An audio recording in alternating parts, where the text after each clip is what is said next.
कलसा के तेरे ओते बेटी करेली भी नातिया।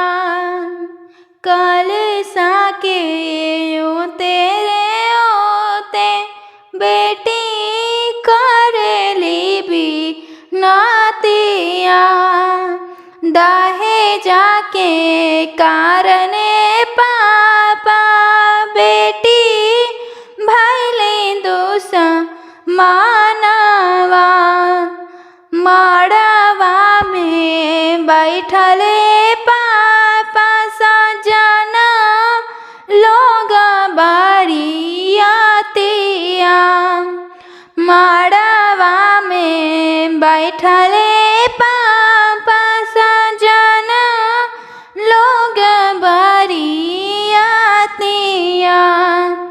सुनियो में लीही सजन लोग हम रे बिनतिया।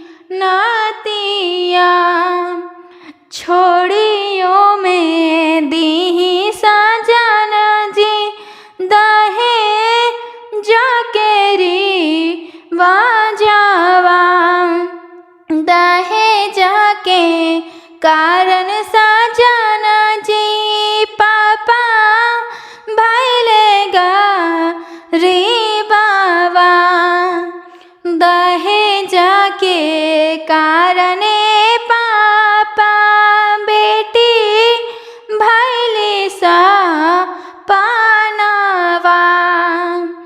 ऐसे काहे बललुए बेटी बोली या पहो बोलियो। इतना दिन से पोसली हो बेटी राखी दिला में अरमानवा। इतना दिन से पोसली हो बेटी राखी मन में अरमानवा।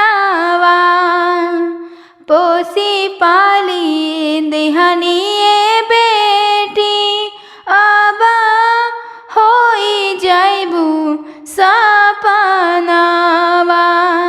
पोसी पाली दिहनिए